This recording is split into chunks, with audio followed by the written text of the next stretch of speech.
La permaculture. Est-ce que vous savez ce que c'est? Je vais vous dire ce que c'est la permaculture. Ce sont tout simplement des installations humaines où la nature a été reproduite. Au fait, c'est juste une copie de la nature. Il y a plusieurs définitions de la permaculture. Il y en a une particulièrement que j'aime. C'est celle qui définit la permaculture comme un système où on travaille avec la nature. Vous savez, quand on travaille avec la nature, cette nature devient tellement généreuse qu'on se retrouve dans un environnement très agréable, avec des aliments sains et abondants. Et en plus, la terre, au lieu de s'appauvrir, devient beaucoup plus fertile et plus vivante. Ce qui m'a séduit dans la permaculture, au fait, c'est son système. C'est un système vraiment fabuleux qui transforme les déchets en ressources et les problèmes en solutions. On va prendre une cour où il y a beaucoup de végétation. Il y a beaucoup d'arbres, des plantes, des fleurs qu'il faut tailler. On va les tailler et on se retrouve avec une montagne de déchets verts. Qu'est-ce qu'on fait d'habitude avec ce tas de déchets verts? Je vais vous dire ce qu'on fait d'habitude. On prend ce tas de déchets verts, on le met sur le bord de la route pour que la commune, les voitures, les camions de la commune viennent le ramasser. Ou alors, on va le mettre dans un coin de la cour pour le brûler plus tard. Par contre, si on utilise ce tas de déchets verts pour le transformer en broyat, on peut utiliser ce broyat pour alimenter son sol, pour nourrir son sol. Là, à ce moment-là, les déchets se sont transformés en ressources et le problème est devenu la solution.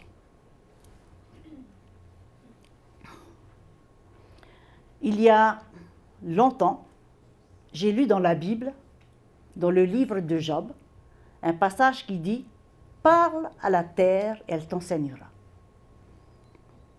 À ce moment-là, je ne comprenais pas grand-chose. J'ai trouvé le passage très poétique, mais ça s'est arrêté là. Mais maintenant, j'ai compris. J'ai compris ce que ça veut dire « Parle à la terre et elle t'enseignera ». À force de côtoyer la nature et d'être entouré d'une diversité végétale, à force de travailler dans la terre et de prendre le temps d'observer chaque petit insecte qui ont chacun un travail particulier à faire, à force de voir ces oiseaux qui picorent les fruits, j'ai commencé à réaliser qu'il y a vraiment autour de nous un monde de secrets, un monde de connaissances qu'on n'a pas encore découvert et qui attend de se révéler. Il y a tellement de choses à apprendre dans la nature que ça nous prendrait toute une vie pour tout savoir, et encore. Je me rappelle d'une visite que j'ai faite dans mon jardin. J'aime beaucoup me promener dans mon jardin. Et aussi pour voir si tout se passe bien. Mais bien sûr, tout ne se passe pas toujours bien dans un jardin. C'est comme dans la vie. Dans le jardin, c'est pareil. Soit parce que les poulets ont fait des dégâts dans une parcelle de culture, ou alors les petits oiseaux ont picoré tous les fruits mûrs, ou alors les limaces ont mangé les haricots, la salade. Ce sont des choses qui arrivent.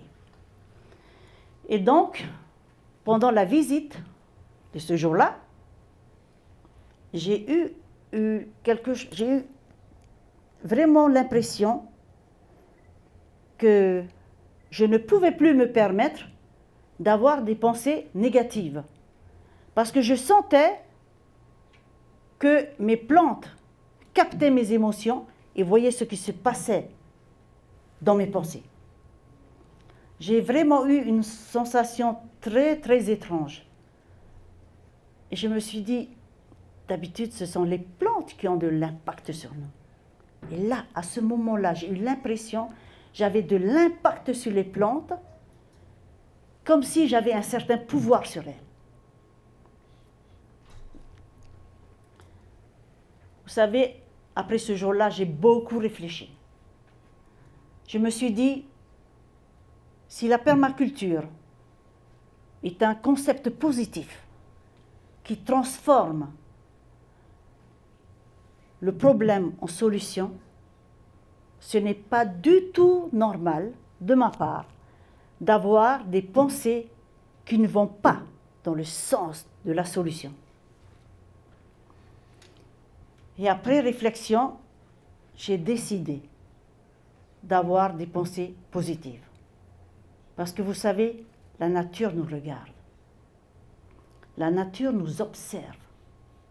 Non seulement nous observe, mais elle s'attend à ce que nous nous comportions et que nous pensions positivement. C'est quoi travailler avec la nature? Pour moi, ce n'est pas simplement se limiter à respecter les normes naturelles des choses. C'est aussi penser positivement. C'est très bien de jeter les déchets de cuisine dans un composteur pour faire du compost. C'est très bien. Tout le monde devrait le faire. C'est très bien aussi de broyer ces déchets verts pour alimenter son sol. Ça aussi, tout le monde devrait le faire. Et c'est tellement important de redonner à la nature ce qu'on a pris de la nature. Et ce que j'ai réalisé aussi, c'est que les arbres, les plantes, les vers de terre, les insectes, les animaux, les cailloux, sont comme des partenaires. Ils ont un rôle fondamental à jouer en notre faveur. C'est quoi encore travailler avec la nature? J'ajouterai, c'est aussi être sensible à son comportement et lui venir en aide. Je vais prendre le cas de mon pied de tomate. J'avais planté 2 beaux pieds de tomates dans mon potager trou de serrure. Est-ce que vous savez ce que c'est un potager trou de serrure? Je vais vous dire ce que c'est. C'est un potager carré ou circulaire avec un trou au milieu et un petit passage pour aller à ce trou. Ça ressemble vraiment à un trou de serrure. Et c'est très bon pour les petits terrains. Et dans ce trou sert à jeter tous les déchets de cuisine, bien sûr sans les protéines animales. J'avais donc planté 2 pieds de tomates dans ce potager trou de serrure, avec d'autres légumes bien sûr. Et un matin, je découvre qu'un de mes pieds de tomates était moribond. Vous savez, à ce moment-là, dans ma tête, ça a été le refus catégorique de la maladie. J'ai dit non à la maladie. Et en m'approchant, j'ai eu l'impression que mon pied de tomate me demandait de l'aide. Là, j'ai pris autorité sur la maladie. J'ai dit à la maladie de la tomate, toi, tu vas dégager de là. Parce que ce pied de tomate, je ne l'ai pas planté pour qu'il soit malade et qu'il meure. C'est pour qu'il porte beaucoup de tomates. Et puis je me suis adressée au pied de tomate en lui disant, toi, pied de tomate, tu es en excellente santé. Tu vas porter beaucoup, beaucoup, beaucoup de tomates. Et c'est ce qui s'est passé. Mais alors, il a fallu que je l'aide mentalement et verbalement. C'est vrai, on n'est pas du tout programmé, pour communiquer avec la nature. On n'est pas du tout habitué à parler aux fleurs, aux arbres, aux plantes, aux animaux, et je dirais même aux bébés. J'ai vu beaucoup de mères de famille très responsables qui s'occupent bien de leurs bébés. Vraiment, il n'y a rien à dire. Mais oublient de parler à leur bébé. Et je pense que parce qu'ils ne parlent pas le même langage que nous, ils ne parlent pas comme nous, on a tendance à croire qu'on n'a pas besoin de communiquer avec. Mais je vous dis, si seulement on prenait le temps de s'arrêter, de regarder et d'écouter, je vous assure, vous allez finir par entendre leur petite voix et voir ce qui se passe dans leurs pensées.